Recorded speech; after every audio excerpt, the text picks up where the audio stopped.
entrevista de hoje fala sobre o mercado do pet shop e os serviços oferecidos.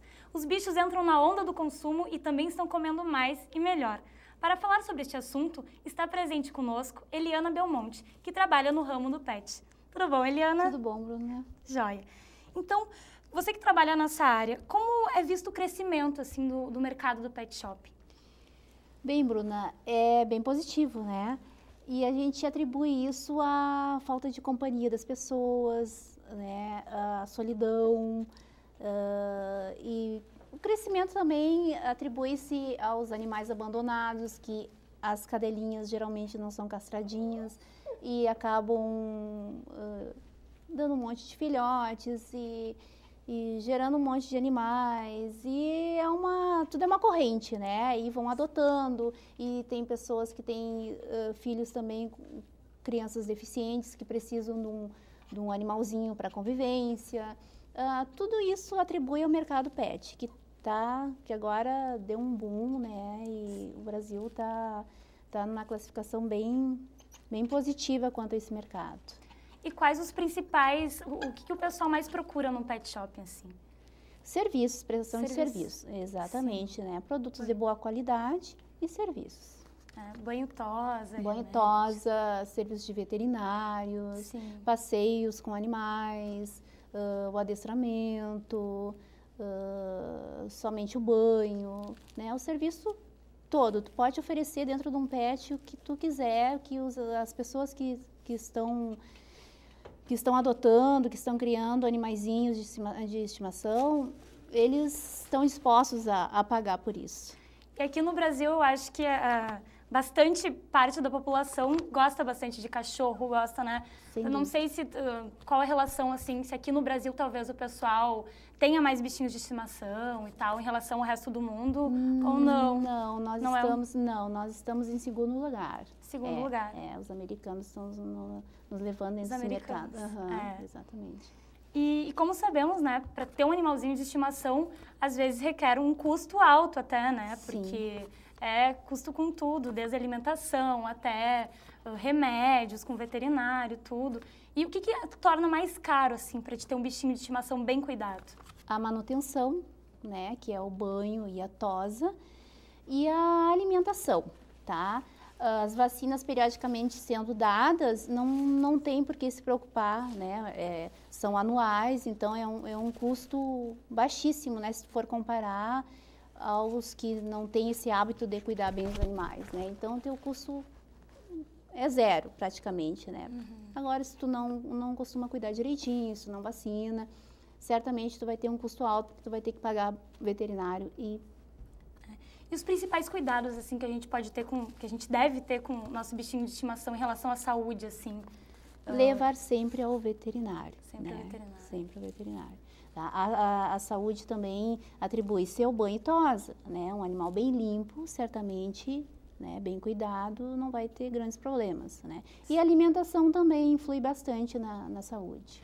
E sobre alimentação, assim, o ideal é só ração mesmo, ou de vez em quando dá para dar uma fugidinha da dieta, dar uma carnezinha, que eles adoram, né? Adoram, exatamente. Pode, né? Pode, desde que não tenha salzinho, seja feito somente para eles, né? Sim. Não a nossa alimentação, não, somente feito para eles. Até pelo pelo, né? Porque para ficar com pelo melhor, é melhor a ração mesmo, né? Exatamente. Uhum. E para quem quer ter um cãozinho de estimação, assim, e às vezes mora sozinho, trabalha bastante, não tem tempo para ficar muito com o cãozinho em casa, existe alguma raça, assim, que se adapta a essa rotina da pessoa? Existem vários. E a gente sugere que quando isso aconteça, tu te prepare para ter um animal, né? Não haja por impulso. Tu não pode agir por impulso, né? Porque tu acaba pegando um animal que tu não vai te adaptar, né? Principalmente a tua rotina, né? Então, tu tem que fazer uma pesquisa e não é de pouco tempo, né? Tu tem que pesquisar e ver o que melhor raça pode se adaptar com você. Não pode ser só aquela coisa, quero ter um cãozinho porque é bonitinho e tal. Tem que pensar em todas as consequências, Tem que pensar em né? todas as consequências, que o animal é bebê, ele vai crescer, né? Ele vai envelhecer, ele vai precisar de cuidados e ele não... E eles se apegam na gente também, né? Exatamente, existe o amor, o carinho, né? Os animais têm sentimento, os animais conseguem conviver com as pessoas, não pedir nada em troca. Então, tu tem que saber o porquê que tu quer um animal. Não basta tu querer. Estamos aqui com a Mel também, né? A Mel é maravilhosa. Bonitinha. Maltês. A Mel é uma das raças que pode se ter para companhia, né? Ela é ótima para crianças, ótima para pessoas idosas. Ela só não gosta de ficar muito tempo sozinha. Ela é maltês, né? Ela é uma maltês. E qual o custo de um cachorro desses, no caso, um maltês, assim? Varia muito de criadores, né? Se tu quer ter um animal de baixo custo, tu tem que pagar por isso mais tarde, né? Às vezes são animais que fazem as criações sem critério nenhum, né? E acabam dando problemas futuros, né? Agora, se tu quer buscar um bom cão para não ter tantos problemas, tem que procurar um bom criador, né? Aí o preço varia muito. Sim. E quais problemas, assim, como tu falou do criador, dependendo, quais problemas eles podem vir a ter, assim, se ele não é um cão muito... Se os criadores não têm critérios, geralmente tu pega um bichinho, tu se apega e logo eles não têm saúde suficiente para sobreviverem, né? Embora tu fazendo né? Tendo todos os cuidados que tem que ter, tu acaba perdendo o animalzinho, né? E se tu pagou por aquilo, né, fica até bem complicada a situação entre você e o fornecedor do teu animal, né? Então, é isso aí. E tem muita gente que diz que os cachorrinhos vira-latas, assim, que não tem uma raça mesmo definida, eles são mais fortes do que os cachorrinhos de raça. Isso é verdade? É verdade, são muito mais resistentes. Sim. São muito mais resistentes. E tanto que tu vê, né, tantos cães abandonados que vivem anos e anos nas ruas da cidade, infelizmente, né? Então, eles não têm todo o cuidado que um animalzinho dentro de um apartamento, dentro de casa tem, né? Sim. Então, eles criam uma resistência e sobrevivem mais tempo, sim. E o que tu acha, assim, dessa estética, que hoje em dia, né, os cachorrinhos, ó, cheio de topinho, a coleirinha enfeitada, fraldinha para cachorro, tem até calcinha, tudo. Até esses dias eu estava vendo que tem até aparelho dentário para os cachorros que são mais prognatas, né? Que tem os dentinhos. Exatamente.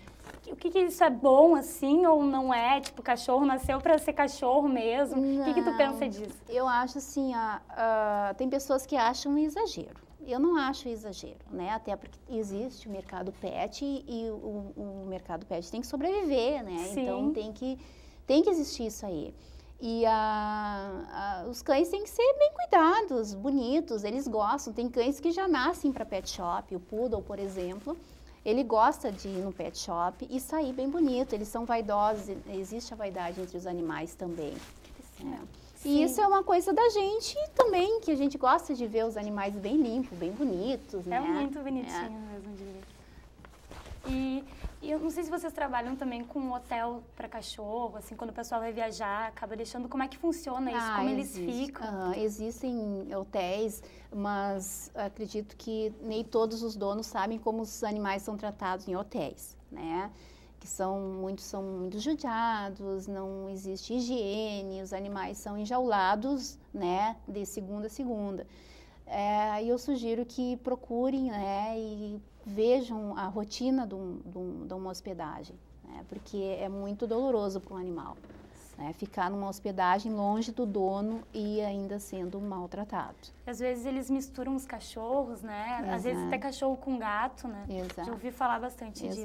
Claro, se tu tem um domínio sobre os animais, se eles conseguem serem sociáveis, não tem problema. O problema é tu ter animais que tu pegou da rua, que não tem o cuidado ainda, né? Juntar com um animal que está pagando para estar ali, para estar bem, né? Bem alojadinho. E tu fazer uma mistura, depois entregar o animal de que jeito para o dono, né? Então tem que existir critérios. Então eu exijo, quando as pessoas procuram uma opinião minha, eu opino que procure conhecer o local onde deixa seu animalzinho, tá? Não só acredite no que as pessoas dizem, apenas procure, né? Se é bom, pode confiar. Claro. E quanto à depressão canina, existe assim? Eles realmente ficam depressivos, que nem a gente, ou... Existe. E eles apresentam essa depressão de várias formas. Uns se automutilam, né? Que comem suas partes, como pezinho, mãozinha, rabinho, né? Outros morrem de depressão, né? Às vezes pelo abandono, né? Aí é uma prova que os animais têm sentimento, né? Existe depressão, sim, os animais ficam depressivos. E como a gente pode evitar isso, que eles entrem em depressão, assim, tipo, agora voltando a falar de alguém que trabalha bastante, não tem muito tempo para cuidar do seu cãozinho, isso daí varia da raça, tu tem que escolher bem a raça que tu vai pegar para ver se ele se adapta, né? Exatamente. Para ver se ele se adapta, até eu não digo. Eu acho que a pessoa já tem que procurar um que possa se adaptar. Sim. Né? Porque aí, se tu vai fazer um teste com o animal, ou tu tá adaptado, o animal não se adapta, fica ruim para você, né? Ou vice-versa, né? Então, eu sugiro que a pessoa veja primeiro, né? Antes de levar para uma... Pode ser que se adapte, né? Sim. E o tratamento para depressão, assim, seria com remédios mesmo? Sim, existem remédios naturais, como para humanos também, né? O passeio é algo muito bom para se fazer, uma socialização, os animais verem o que existe na rua, né, os animais saírem, fazerem parte da sua rotina. Isso evita uma depressão. Então agora vamos para um breve intervalo.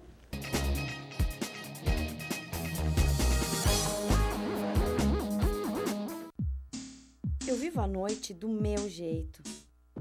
Se tem diversão, tô dentro. Eu gosto é do movimento, da vida, mas alcoolizada, eu não dirijo. Oi pessoal, sou o Benjamin. Estou aqui para dar um recado a vocês. Ao saírem das salas e ambientes de trabalho, desliguem o ar-condicionado. Energia, para economizar, só precisa lembrar. Pedrinho é uma criança especial, que enfrenta dificuldades diariamente. Para passar por tudo isso, conta com seus fiéis amiguinhos escudeiros, que o ajudam a vencer cada obstáculo. Sem eles, Pedrinho nunca conseguiria enfrentar o temível dragão, que impede que todos levem uma vida feliz no castelo. Para quem enfrenta um dragão por dia, uma mão amiga sempre é bem-vinda. Por isso, Pedrinho precisa da sua ajuda também. Contribua com a Escola Antônio Francisco Lisboa e transforme a vida de vários Pedrinhos.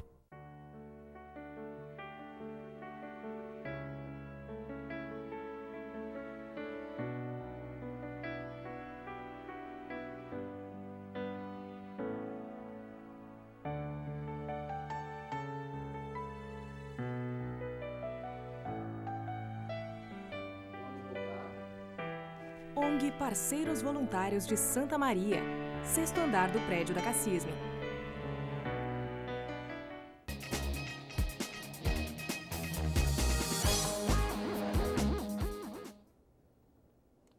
O Unifre Entrevista está de volta, conversando hoje sobre o mercado de pet shop.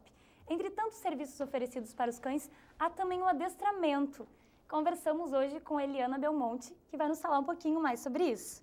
Então, Eliana, como é realizado esse processo de adestramento? Bem, o processo de adestramento é o seguinte, os animais, desde que nascem, já podem serem adestrados pelo dono, né? Serem educados pelo dono, para ele saber que existe um líder, alguém que possa dominá-los, né? E é essa a dificuldade que a gente encontra nas pessoas. Então, o adestramento é interessante na vida de um animal. Não que você tenha que contratar um profissional, mas que você saiba se impor, né? Isso também é adestramento. E como assim que a gente poderia se impor com o nosso animalzinho? Tem algumas dicas assim que tu pode passar pra gente? Existem várias. Cada caso é um caso, né? E existem muitos casos. Existe desde o animal muito pequenininho até um animal de grande porte, que é para guarda, por exemplo, né? Então, existem várias formas de se fazer um trabalho assim, várias formas do dono se comportar diante do animal.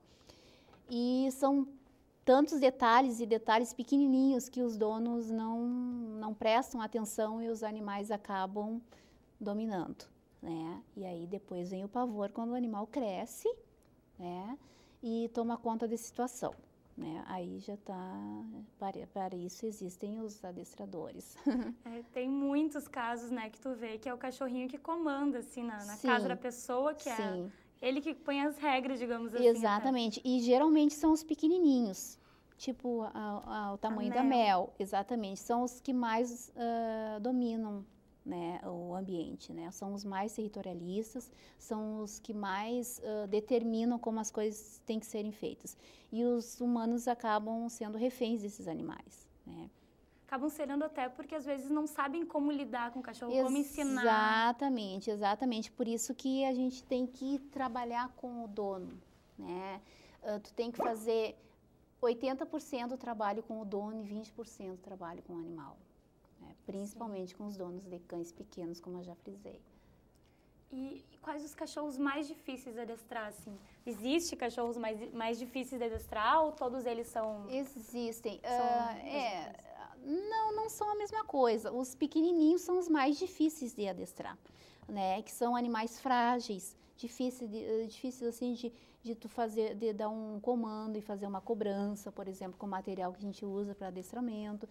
Então, são os mais complicados. E, geralmente, os cães pequenininhos são os que mais convivem com os donos, né? São os de apartamento, por exemplo, onde o dono participa muito do mau comportamento do animal. Aí, o resultado é muito difícil, mas não é impossível. Às vezes tu nota, né, os cachorrinhos ao redor, a pessoa tá comendo, ele tá ali latindo e querendo chamar atenção e fazem de tudo, né? E tu deve observar também na rua, quando tu sai os cachorrinhos na frente levando o dono. O cachorrinho pode ser desse tamanho, mas o dono vai assim, né? Vai sendo levado pelo cachorro. Exatamente, isso aí é uma dominância. O animal está determinando, vem comigo, né? Vamos passear, né? O animal está te levando para passear, não é você que está levando o animal para passear. Realmente. E nisso, assim, eu não sei, eu já ouvi falar que a gente tem que cuidar também, porque, tipo, no passeio com o cachorrinho, o passeio dele não é que nem o nosso, né, de enxergar as coisas. Ele tem que cheirar tudo e, às vezes, a gente nota que tem donos que não deixam ele fazer isso, tipo, saem passeando e puxando o cachorro, né, mas que daí é correto. O contrário. É correto, correto. Porque se o animal sai para fazer um passeio com você, ele vai parar em todos os pontos. Então, ele está dizendo, vamos parar aqui, vamos parar ali, né? Então, o teu passeio não vai fluir. O animal não tem essa necessidade de cheirar tanto, tá? Até porque ele pode pegar alguma coisa que esteja envenenada, né? Um pãozinho com formiga, alguma coisa que possa causar um dano para ele. E como é você que determina, é você que tem que determinar o local onde ele tem que parar. Né, onde ele tem que fazer o xizinho, tem que fazer qualquer outra coisa, tá? Mas é você que tem que determinar, não ele. E no caso, assim, alguns cachorrinhos, a gente vê que eles são agressivos com os donos, sabe? Eu não sei, eu já notei muito isso. Eu não sei se é porque, tipo, eu tô mandando em ti, tu faz o que eu tô querendo, sabe? Mas seria isso mesmo? Existe muito isso, né? Isso aí é o comportamento do animal. E existe a culpa do dono, como a gente sempre vai falar, né? Existem também os cães de má índole, né? Cães que já nasceram assim e não tem o que conserte. Índole a gente não consegue trabalhar, o comportamento e o temperamento a gente trabalha, mas a índole não tem como tu mudar, né? Então, o animal é agressivo e tu não soube dominar desde o começo, o animal determinou aquilo, tu ficou com medo, e ele sabe que fazendo aquilo, ele vai conseguir o que quer.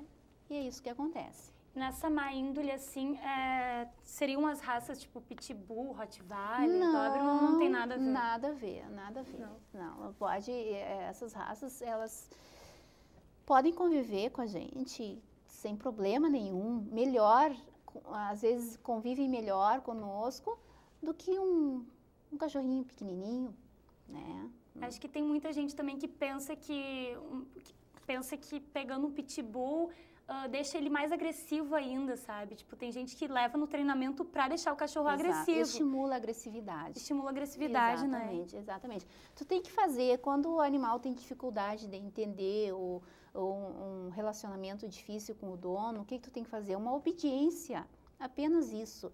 Né? Se o animal já nasceu para fazer a guarda, que esses animais são adaptados para a guarda, não precisa tu estimular, né? Porque às vezes as coisas perdem o seu controle, né? Então você não tem como fazer diferente. Então perdeu o controle, o que tu vai fazer? Né? Sim. E No adestramento, assim, os cães, por exemplo, tem alguns cães que a gente sabe já que tem uma fama de serem mais arteiros, assim. Tipo, por exemplo, o labrador. Sim. Como eles se comportam? Eles conseguem aprender rápido? Rapidíssimo. É um dos cães mais fáceis de treinar. Sim. É ótimo trabalhar com labrador, é extremamente bom, né? E compensador como qualquer um outro, né? Mas ele entende muito rápido e poucas aulinhas, assim, tu tem um sucesso enorme com eles. E depois de tu ter acostumado mal o teu cachorrinho, que ele já manda em ti, tem como tu colocar num adestramento, assim, e ele aprender as coisas? Ou daí já era? Tem sim. Já houveram casos de cães com 8 anos de idade serem adestrados por mim, né? E Rottweilers também. E foram ótimos alunos, né? O animal deu a oportunidade para o dono determinar o que era para ser determinado, ele não determinou. E faltou alguém, né, de pulso mais forte para trabalhar nisso. E quando chegou, ele soube entender também. Então, não tem idade, né? Ele nasce, tu já ensina. E a idade melhor para te começar um trabalho é a partir dos 6 meses de idade. Aí depois tu vai. E tem algum problema enfrentado? Se tiver, qual o maior problema enfrentado durante o adestramento do cachorrinho, assim? Tu refere-se com o animal ou com o dono? Talvez da parte dos dois, assim. Talvez na parte do dono, né? Tu tá ensinando uma coisa e o dono faz diferente e o cachorro não. Exato. Não consegue. A gente tem bastante dificuldade em passar as informações e os donos entenderem. Eu, como sou mulher, né, e adestro, às vezes se torna mais difícil ainda, porque quando os donos são homens, eles não acreditam que a mulher possa fazer um trabalho assim, né? Mas fazem muito bem feito, né? Sim. Tem várias mulheres que fazem trabalhos assim e são extraordinárias, são muito boas também. A dificuldade maior geralmente é o dono, né? Porque tu trabalha, entrega o animal e o dono não faz o que tem que ser feito. E aí? E quanto a custos, assim, é caro para te adestrar um cachorro, para o dono pagar para o adestramento? Olha, isso aí depende muito do profissional, né? É um trabalho que exige bastante de você, porque você fica 1 hora, né, com cada animal trabalhando, caminhando, né, te expondo, né? Tem seu custo, né? É algo que está fora do orçamento, geralmente, né? Porque geralmente quando procuram, é porque já não tem mais o que fazer, então vão procurar um adestrador, só que adestrador também não faz milagre, né? Sim. Faz o que pode ser feito, né? Mas tem gente que acha. E uma média, assim, de preço, no caso, quando tu leva o teu cãozinho pequenininho para ser adestrado, é diferente o valor de quando tu leva ele já maior? Não é diferente, não é diferente. O que pode ter um custo maior é a distância, deslocamento, mas o trabalho é o mesmo, né? A forma de trabalhar é a mesma. Agora, quando tu vê que vai ter muita dificuldade, que vai encarecer, que vai ser ruim para você, aí você nem pega o trabalho, né? Eu sou assim, ao menos. Sim. E tu prefere adestrar num local de vivência ou não, assim? Sim, prefiro. Porque comigo o animal vai ficar 1 hora só, né? E o restante do tempo vai ficar em casa, vai ficar com o dono. Então, onde o animal mora, onde ele está, onde ele vai ficar a maior parte do tempo, para mim é o local ideal para trabalhar. Muito obrigada, Eliana, pela sua presença. Imagina. Conversamos hoje com a Eliana Belmonte. O Unifra Entrevista fica por aqui. Uma ótima semana a todos e até a próxima.